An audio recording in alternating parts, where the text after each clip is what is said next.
Nah, Jay. And what these haters talking about. And what these suckers talking about. Hey, yo, what's good with everybody, man? I hope everybody's having a productive day, feeling blessed, and like I always say, it's one life, one chance. We only got one chance to do this right. Let's get it done. So I got another story for you guys, man, but I got a crazy one that's coming up soon.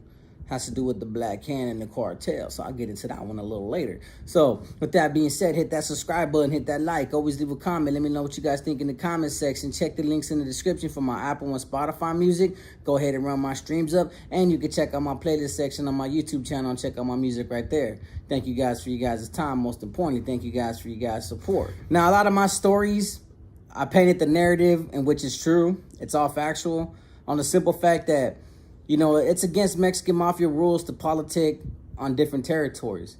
See, the thing about Nuestra Familia is they don't fight over territories. An individual is going to get assigned that regiment as a regiment commander for this area.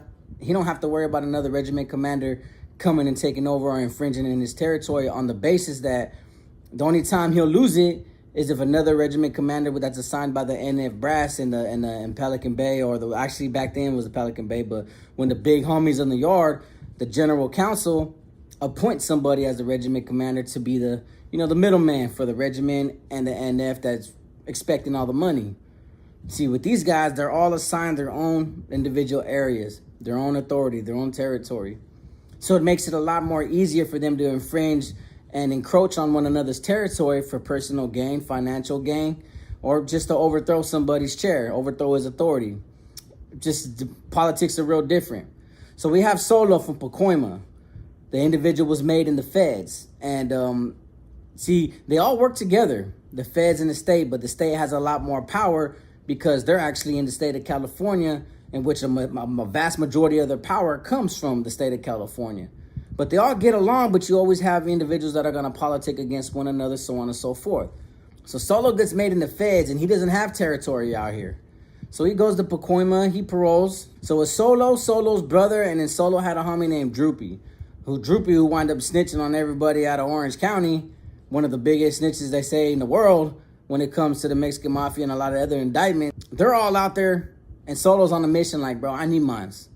You know, I got made in the feds. I don't got territory. I wasn't assigned any claim, any right of ownership to any of these barrios because they're all belonging to the states. So he started, you know, taxing without thinking he had no repercussions about it. Nobody telling him otherwise because nobody's telling him what he can and can't do. He's from the feds, so he's just listening to the homies in the feds. So he goes out there and he's taxing every different barrio you can think of. Barrios that actually belong to different Mexican mafia members. Some of them were Spider from Canta Rana, and then you had Güero Smooth from Pacoima. Being that Solo's from Pacoima, you figured Pacoima belonged to him. So he started infringing and encroaching on Güero Smooth's territory and Spider's territory.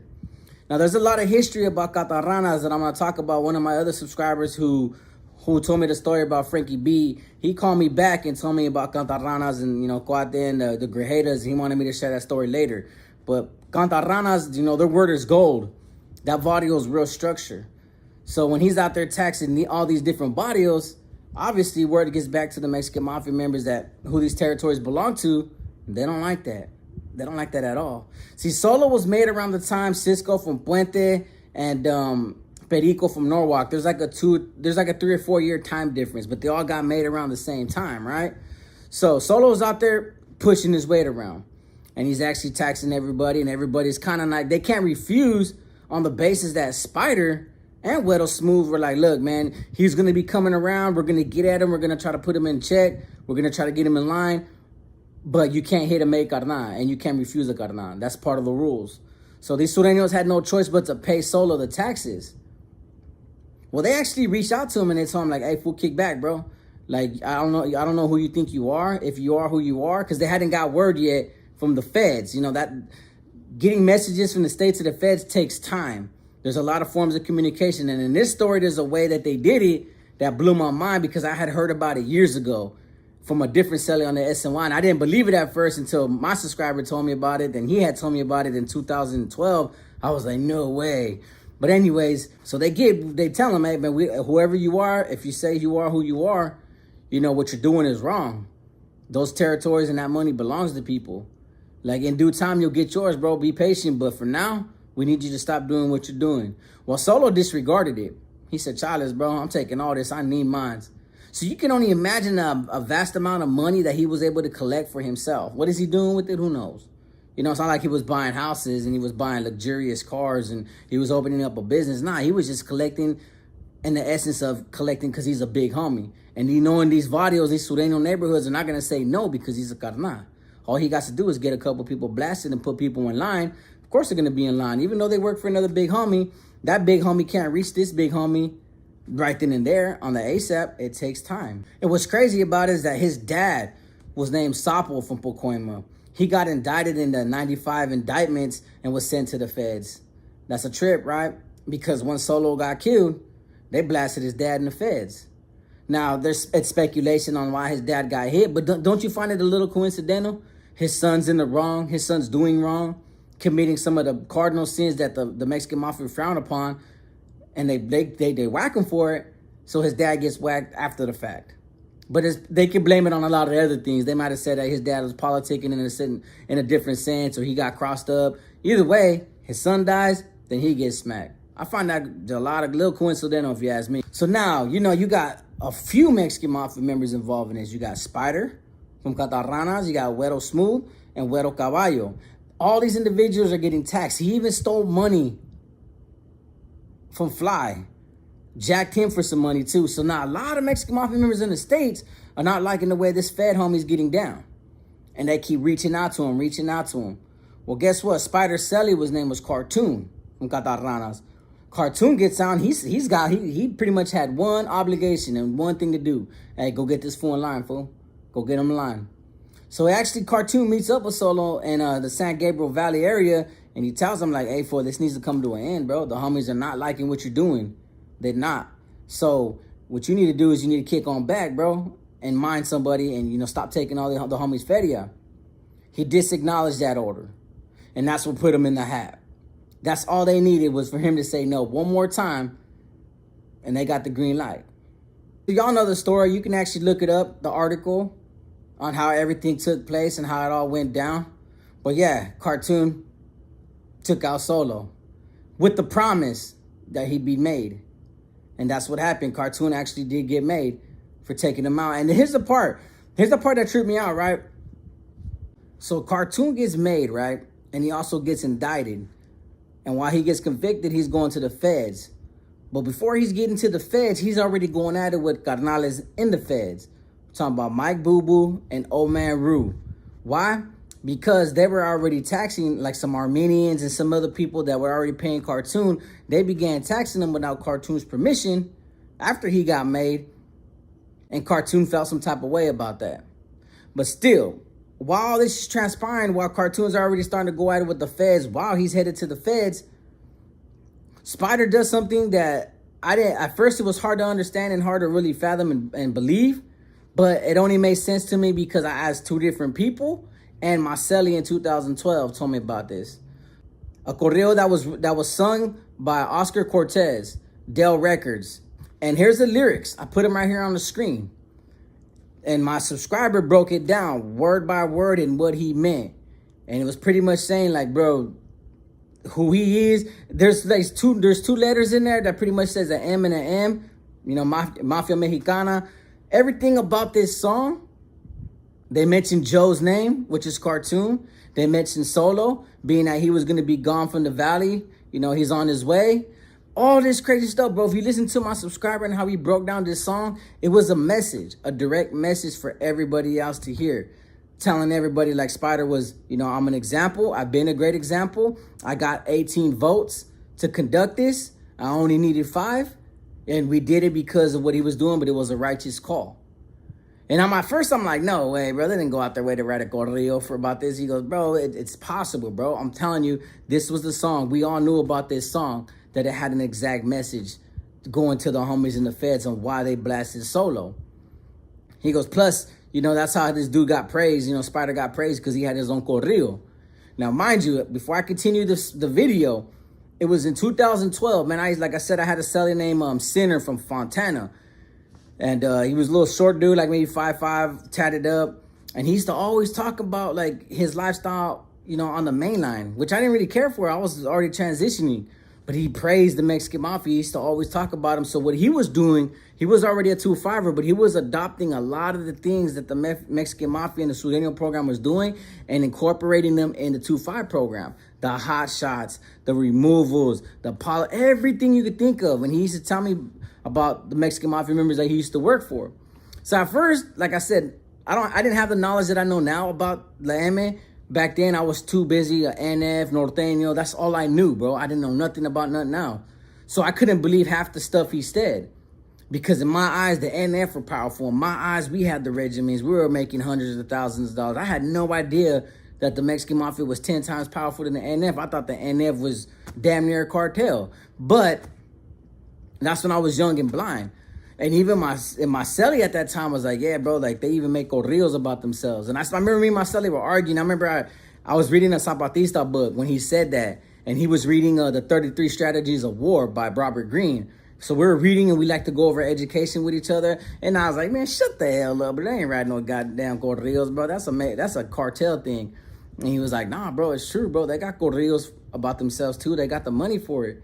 But like I said, I didn't believe that they had that kind of money. I thought they were just regular dudes that slammed dope, brought some dope in, made a little couple $100,000 maybe through the year, not $40,000 a week. So I didn't believe it then. So this time I'm like, wow, bro, like it might be true. So I even asked somebody else. I was like, hey, bro, I told them the story about this, and I told my subscriber, I'm gonna tell somebody the story to see if it's far fetched, to see what the audience will think, because you know what I mean. I don't want everybody to think now I'm full of crap, right? So he goes, go ahead, and I bring it up to somebody else. And then they go, yeah, fool, the NF got corridos, look. And he shoots me one. I'm like, what? And I'm listening to the corrido, and I'm like, what? I'm like, oh, so that's the thing now. We can just make songs about ourselves and talk about our holidays. That's tight. But the way my subscriber broke it down sentence for sentence and how he told me the story and what these certain sentences meant about particular areas, how he was infringing on this area, how he was from the Valley, Pacoima area, and how he got sent out and how he got the votes and what 2 words had the M's in front of it to say Mexican Mafia. I was like, damn, bro, that's pretty bad. That's pretty cool. He goes, bro, it was just a way to put out a filter to get everything to the feds. He goes, because back then they were still slammed down. They didn't have the phones. They didn't have that kind of communication. Communication took time. He goes, you got people coming and going to the shoes and the holes. Yeah, you can get a lot of kites out, but it takes time. Everything was a process. So he put this out to tell everybody that he did what he had to do. And that cartoon did it, which his name was Joe, which is in the lyrics. And I was mind blown when I heard the story. Like, wow, that's a whole new way of politicking. He goes, man, people got their ways, bro. These organizations, they got their ways. And it's crazy because I've been learning about the NF a little bit more too. And they had different ways, crazy ways that I just learned. And I'm like, wow, we don't know half the stuff that really goes on. So anyways, cartoon gets sent to the feds on an indictment. After this corrido already went out. They already know what's up. So cartoon thinking he's going up there because they already got word about this filter / corrido that he's going to be good. Chales, man, they blasted him, poked him in his eye, took his eye out, and put him on disregard, sat him down. So he did all that, caught a life sentence, got made by Spider, went up to the feds and was beefing with heavyweight Mexican Mafia members who wasn't going to tolerate his BS just because he's a new boot. And they got him, took his eye out, only to get placed on disregard.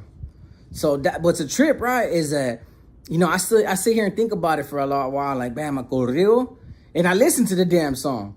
I don't know a lot of Spanish, so that's why when he gave me the song, and he goes, here, fool, like, a lot of people don't know about this filter. I listened to it, I didn't know what it meant. So I had to call him, and we spent like an hour, and he broke down every sentence, and he was like, bro, this is what he meant, this is what he meant, this is what he meant, this is how he referred to Solo. The corrido says Solo's name in the corrido, which was what blew my mind. Mentions cartoon, everything, bro, everything. And then the way the corrido describes Spider, like who he is and where he's from, what he represents, bro, if you really broke it down, it's in total relations to the story, and that's what made me go, damn, that was bad. So I wanted to so I wanted to share this story with you guys. But the overall picture is like, think about this, man. You got these dudes who are always going to continue to conduct internal feuds amongst each other over territory and money. That's most of the story. That's the generality of my stories that I've been telling you. Is they're fighting over power. And everybody's caught up in the middle. Think about it. These Mexican mafia members told their vadios that were paying taxes to him, like, look, man, just stay out the way. If he comes, you know, mind your business, pay your taxes, just pay the taxes, bro. I still want my taxes, but you can go ahead and pay your taxes to Solo and until we figure this out. So a lot of people were getting caught up in the crossfire and the crosswinds and had to abide by paying this guy a couple of thousand, then paying this guy a couple of thousand, and then just being told, hey, bro, try to avoid him, stay away from it, but hey, if he comes around, you got to listen to him until further notice. That's pretty messed up. While they're feuding with one another, everybody else has to pay even a heavier penalty because these guys can't seem to get along, can't seem to not cross divided lines and cross over territories. It seems like all Southern California and whatever they feel is belong to them, everything's under siege. It's all dark territory. Dark territory meaning like, bro, it's all up for grabs in all actuality. Because say this area belonging to a Mexican mafia member, another one that's even more powerful and more influential than him, especially if he gets out, he has the means to take it over. And this dude that's sitting in a jail cell really can't. Some people will listen to him, but in the meantime, other people got to listen to the other guy. Southern California, I believe, is under siege. And a lot of these Surenos neighborhoods, yeah, they're fascinated, bro. They got unconditional loyalty to these Mexican mafia members. Just like Norteños have unconditional loyalty to the NF, neither side does anything for the people, but they will listen. That's the kind of that's the kind of grip that they have on society when it comes to their own people. Is they'll still listen no matter what. Because at the end of the day, I think everybody knows eventually I'm going to end up in that prison cell for the life that I'm living out here. And I'm going to answer to it one day. It might be 5-10 years from now, but I'm going to have to answer to it one day. I got to live with the threat that if I don't listen now, I can then lose my life later. Why?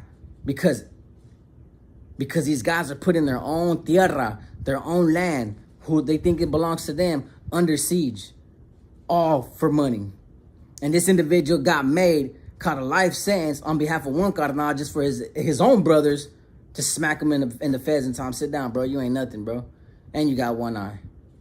Now, that's weird karma, if you ask me. But I wanted to share that story with you guys. So with that being said, like I always say, it's one life, one chance. We only got one chance to do this right. Let's get it done. Peace.